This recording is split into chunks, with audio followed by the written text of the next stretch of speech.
This brings me to my favorite game of the week, and it's not for the reasons you guys think. It's the Commanders at the Eagles. The Eagles are a 7-point favorite. Now, I don't think they're a 7-point favorite anymore. You see, I do my homework for this show. I try to minimize mistakes, although mistakes will be made. And I looked on FanDuel, and it said the Eagles were a 7-point favorite. Well, that was before news came out that the Eagles are indeed going to rest their starters for this week. Now, I guarantee if I look on the internet right now, the Eagles are probably not a 7-point favorite any longer. But I don't care. I'm still going to use that 7-point spread. Now, two things. Why is this my favorite game of the week? Well, it's because we get to see Tanner McKee. I know you guys are laughing right now. For those of you that don't know, I am really high on Tanner McKee. Now, that does not mean that I'm low on Jalen Hurts. Two can be true at the same time. I just am a real fan of Tanner McKee, and I cannot wait to see him for an entire game. Now, it kind of sucks for two reasons. One, he's going to be thrown to backups. Most importantly, he's going to have backups protecting him.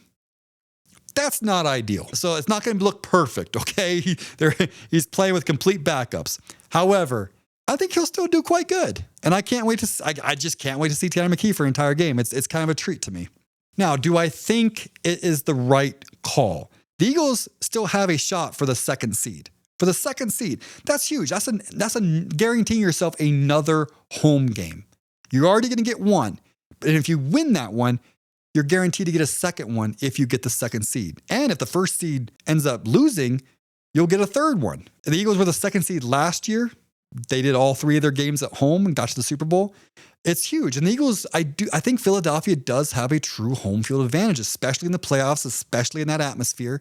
Also, a big thing to get the second seed is you will be playing the Green Bay Packers, who are struggling right now. You don't get the second seed and you stay at the third seed, well, your first round is going to be the 49ers, the Rams, or the Seahawks. Not ideal. I mean, look, if you want to get to where you're going to get to, you're going to have to face a great team anyway. You just want it to be, NFC Championship game, somewhere kind of deeper into the playoffs, not the wild card round. So those are the reasons why the second seed is huge. It guarantees yourself a second home game at least, and you'll be facing, most likely, an easier opponent. Now, here's why I think it's a good decision to rest the starters. The offensive line. The offensive line is beaten up. They are playing like ass. And I think a big factor in that is they're banged up, man. Cam Jurgens and Landon Dickerson, man, they are so beat up. They could use a week's rest. You're going to get Lane Johnson back at right tackle. Getting those two guys, or really the whole offensive line, a week of rest is so huge. It's so huge before you go into the elimination games. Not only that, but like in 2023, we were so concerned about seeding.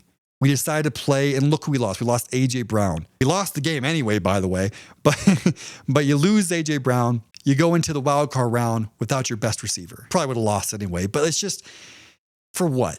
For just get from third seed to second seed? If you can't beat whoever you face as the third seed, if you can't beat the 49ers, the Rams, or the Seahawks in the wild card round, what makes me think you're going to beat them in the divisional or in the NFC Championship game? I say the week of rest is most important. And this is something people aren't really talking about. They act like it's one or the other. Like the Eagles play their starters and they get that number 2 seed, or they rest their starters and they stay in the third seed. Well, number one, if you play your starters and you beat the Commanders, there's no guarantee that the Bears are going to lose to the Lions, which is what you need to get that second seed. There's no guarantee in that. So you could literally play your starters for no damn reason. And vice versa. Who's to say that you can't beat the Commanders without playing your starters? Could you imagine, in the perfect world, the Bears somehow lose to the Lions, which, look, the Lions beat the shit out of them. It was quite a while ago, and both teams are playing differently now, granted, but still, the Lions beat the shit out of the Bears earlier in the year. Who's to say the Bears don't lose to the Lions and your backups don't beat the Commanders? That way you got to rest your starters and you get the second seed. That'd be awesome. With that said, I actually do see the Philadelphia Eagles beating the Commanders by more than 7 points. I actually have the Eagles backups covering that 7-point spread, which again, guaranteed by kickoff, it's not 7 points. It probably went down since the announcement.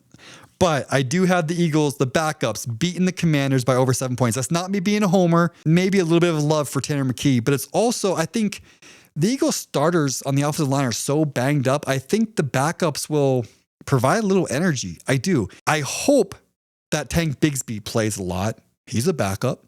I hope he plays a lot. I think you'll see a lot of good running out of him. I think he's been running better than Saquon, actually. And I do think the Eagles backups, assuming Dotson plays a little bit, I do see Dotson and Coop and some of the other backup receivers doing well, and Tanner McKee hitting them in stride within the structure of the offense. The only thing that gives me pause is the Eagles' backup defense. I love Vic Fangio. I do think our backups on the defense are a little worrisome, especially at corner. Like, you're not going to have no Quinion out there, no Coop. Corners are going to be a little bit of a problem. Linebackers, I think, will be okay. I think we'll be okay at linebacker. I think we'll be okay-ish on the line. I think corner and safety is what's going to hurt us big time. So that does worry me. That absolutely worries me big time. They could probably score a lot of points or get a lot of big plays on us. So that hurts. That's the one worry I have in this pick. Is our secondary, our backup secondary. I don't know. I can see the Eagles backups pulling it out and winning. Dane also has the Eagles winning and covering. I'm not sure if he knew the Eagles were playing their backups, but it's too late, Dane. I got your pick. And like I said in the Packers game preview, like the Commanders aren't really spoiling much. I mean, yeah, they could stop us from getting the 3rd seed, but by us playing our backups, it's almost like we're waving the white flag on that anyway, kind of. So, I mean, I know it's a division rival, but not much to spoil. Speaking of which, do you know if the Panthers beat the Buccaneers like I predict, the Eagles are the only repeat division winner from last year? It's crazy.